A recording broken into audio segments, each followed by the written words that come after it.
and welcome to another edition of One Crazy Story. I'm your host, Nate Armbruster, and welcome back. Thanks for tuning in, downloading, listening, eavesdropping, however you're listening to this, watching it, even though there's no video, but you could be, I don't know, you could be looking at it. Thanks for being here. Anyway, something I forgot to mention last week is one of the things about doing this podcast is I'm talking to friends about crazy stories, whatever experiences they've had, and the thing is, I never really had anything too crazy happen. Nothing worth recording, just nothing worth really, nothing like something like if you are familiar with Dave Landau or his episodes, that guy has lived an interesting life and went through a lot of shit to gain those experiences, because when he was at one point, he was drunk, high, whatever, there's just luckily nothing too fucked up has happened to me. So I have nothing. Sometimes you just feel like you have nothing interesting to talk about. And that's why I would ask other people to be my guests and tell me about their shit, because they got those stories. They're funny now. Usually in the past, it's at the time it was really fucked up, but now it's looking back on it, it's kind of hilarious now that we know that everything worked out okay and you made the proper changes and shit. Another Chicago comedian, Mike O'Keefe, who is also from Michigan. We actually started together about 10, 11 years ago, something like that. He also does a great podcast. I think it's called Buddy of the Groom now. It was at one point called Multiple Idiots. You can find it online at Multiple Idiots. He's the first person to actually ask me to be a guest on their podcast, which was kind of flattering. I was like, holy shit, man. Yeah, absolutely. And it's a great concept too. Is the whole thing is he's inviting people on the show to basically plan a bachelor party for him. And to kind of earn a spot standing up in the wedding. It was fun. We kind of chatted for a little bit, and then we got into the wedding stuff, and it was a riot. I had a blast. I think you'll get a kick out of it. If you enjoy me, if you listen to this, you might as well listen to that, because it's kind of fun. We have a fun conversation, and I don't know. I asked him if he had good feedback, and he did, actually, because you always wonder, it's a podcast, it's a free thing. You can just share it with people. So I tell everybody about it, and I'm like, I hope you got a lot of downloads in that. And so, a week later, here I am texting him, asking him about it. And I go, hey, did my episode get a lot of downloads? Did it do well? And he just sends me the screenshot of somebody who left a review, and it just has my name in the title. It's a 5-star review. And it just says, I found this podcast because I'm a fan of Nate Armbruster. He opened up for Miss Pat in Cedar Rapids, and that's when I became a fan. Always appreciate a new podcast to broaden my horizons. Hashtag 5-star. So that guy just made me look cool as shit to somebody who is already a friend. But that, that's just, it reassures Mike, I hope, that, at least I can help spread the word about his podcast. So this is me doing that on my podcast, is telling you to go listen to that episode and every other episode, because it is funny. Mike's a great guy, does stand up as well, and he's super funny, tours all over. Definitely go check him out. So I've lived in Chicago now for 6 or 7 months, and just about every weekend of me living here, mostly through the winter months, I've been on the road every week, or traveling, or out of town somewhere doing a show that wasn't in Chicago, basically. So it's not very often that I get to just spend the weekend in Chicago, and let alone with nothing to do, which is kind of fun, because the city's still new to me. I mean, I grew up visiting Chicago. Maybe we probably came here once a year or something. It's like the perfect getaway for people who live 5 hours away that can't afford to go to New York. So in most cases, my experience as a tourist in Chicago, because I haven't seen the whole city, and in most cases, I've done the touristy shit just throughout visitations here and during the times that I have visited Chicago. And but you haven't done everything. It's a pretty busy city and things change. I mean, it's finally starting to feel like home. I actually went and saw a movie last week. I ignore everything. I ignore everything as it is. So when somebody says, "Do you want to go see a movie tonight?" I'm like, I don't know what's playing. I don't watch too much TV, especially Game of Thrones. Oh my God, I haven't seen one entire episode. I've caught parts of Game of Thrones, and I can see why people like it, but it's just not for me. And I don't have the fucking time to watch another goddamn show. I'm so tired of television. It is exhausting. I can't keep up. Everybody's like, "You seen this? You seen this?" No, I haven't. Was there like, there's like 7 seasons of Game of Thrones now that it's done? I think was it 7 or 8?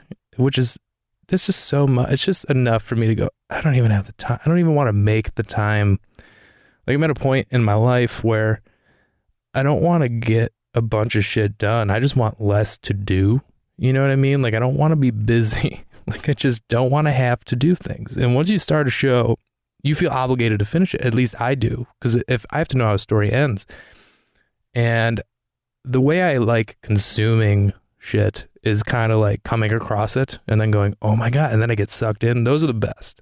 And I'm not going to do it. I'm not going to be able to force myself to watch Game of Thrones. It's not 7 seasons. Like, where am I going to find the time? I already don't have the time. Like, when somebody tells me that I should watch Game of Thrones, I always get the same feeling in my, like the same kind of anxious feeling that I get when people tell me I should do acid. It's like, I don't have the time, man. I got shit to do. And I don't even have it. And the thing is, that's my feeling, but I really don't have anywhere. Like, I have all the time in the world to watch it, but like, it's still a thing that I have to invest time in.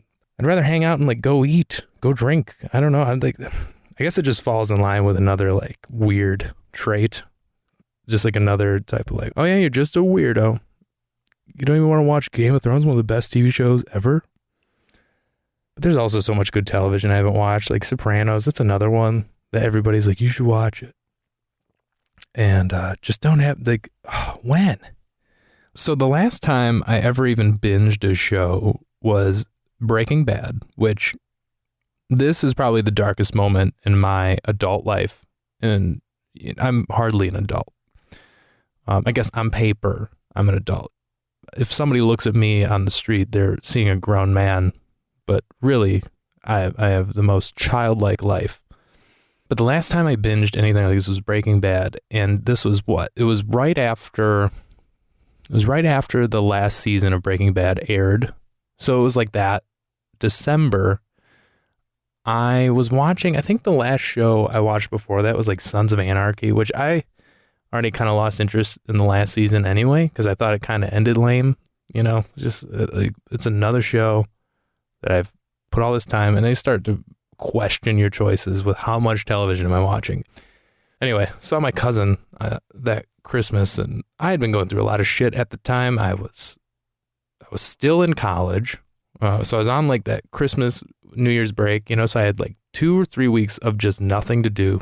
I had no shows until like the weekend of Christmas. I had no shows, and then the week after I had shows Friday and Saturday in Holly, Michigan, which is only about 40 minutes from me. So typically I'll do those gigs, but I'll just drive back and forth.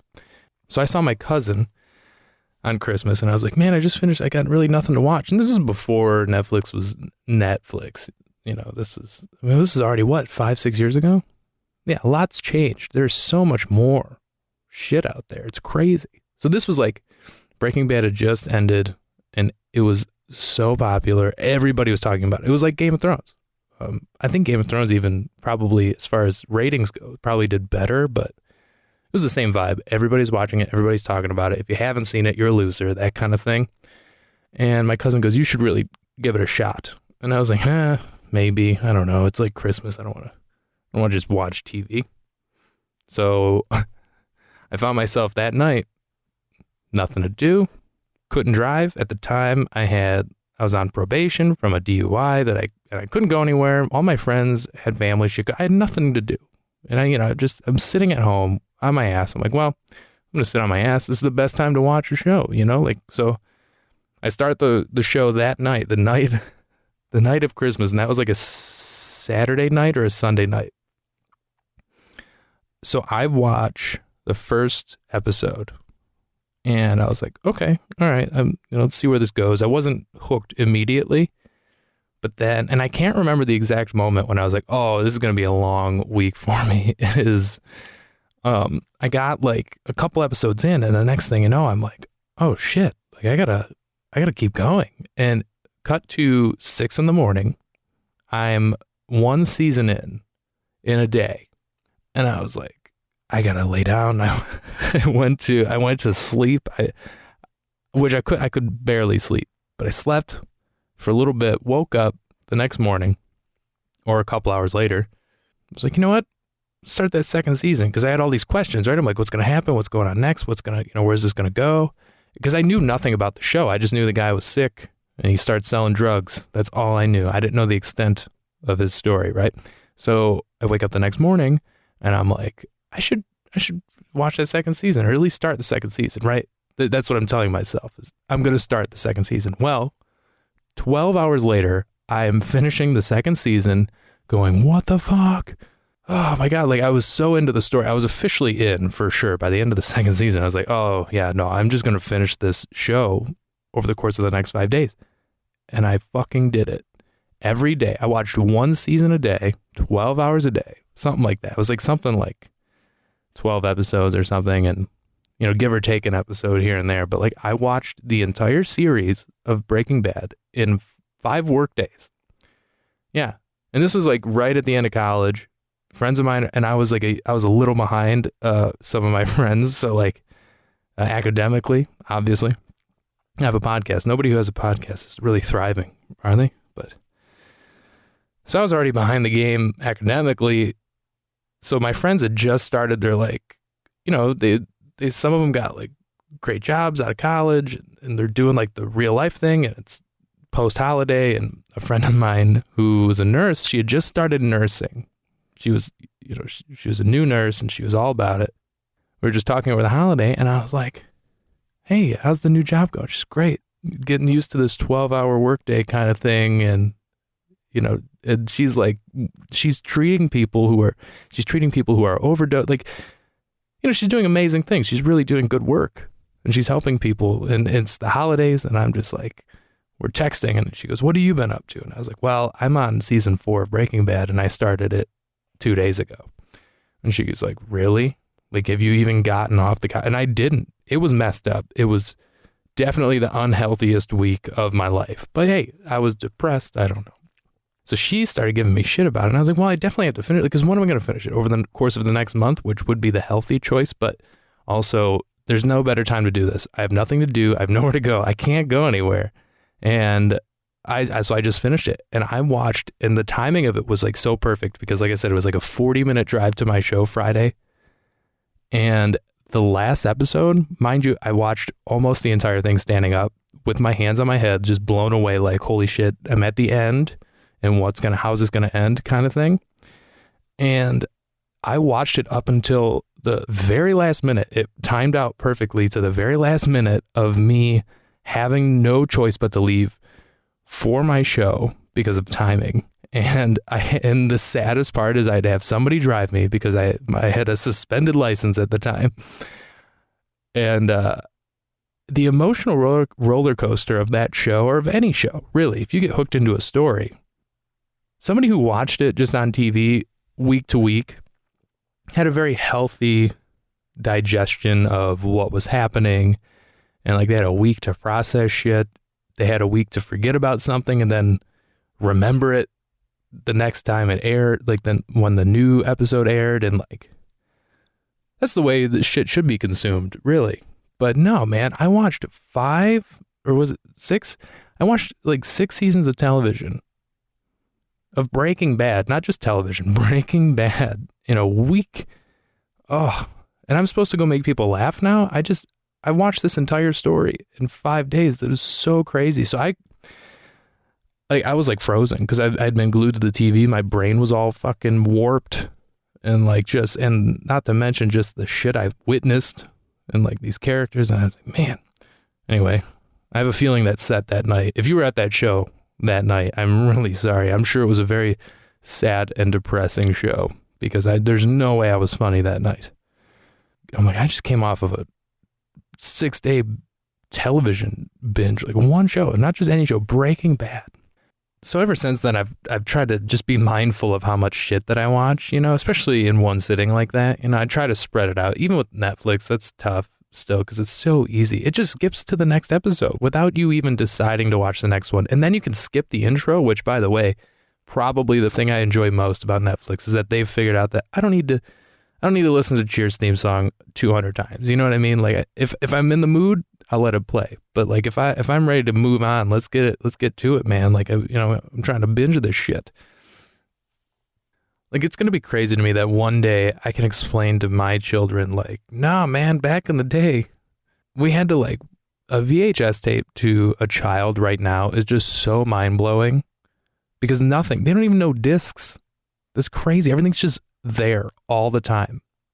That is so crazy to me. And I know it sounds like that old guy, like back in my day, and it's like, no, seriously. Back in the day, Netflix used to just mail you discs, which at the time blew my mind. I could have any episode of anything ever just sent to my door, which was the coolest thing in my mind. And the fact that it's where it is now, it's like, God damn, man, there's so much shit that you can just watch and it's just at your fingertips. That is so crazy to me. And I'm really glad I'm part of that just that last sliver of humans that kind of got to experience a world before internet, before Wi-Fi, you know, kind of just like what the world was like when people looked at each other and like had, you know, walked around without headphones in and not looking at their cell phone. Like, it's like, what did we do? Like, what did we do with our time? The amount of hours I spend scrolling through my phone, just looking at nothing, just a bunch of garbage, like all of our shit, you know? I mean, there's so much good to it too. And like, I know it's just, but it's really crazy to think like, what did I do? What did we do with our time before all that shit? But there's so much now to watch. And I'm finding, and you know, I realize I haven't seen like any movies. You know, like most classics, like most things that you would say everybody has seen, right? Like everybody knows Titanic, everybody's seen it or has seen it or come across it on TV or whatever, knows about it, knows the story. There's like Jerry Maguire, you had me at hello. I know that line. I've never seen it. So I was talking to my buddy Matt Holt about this. We were on our car ride from Mandan to Rochester. We were talking about how I haven't seen any movies, like and he's about 50, so he's had just more time to watch shit.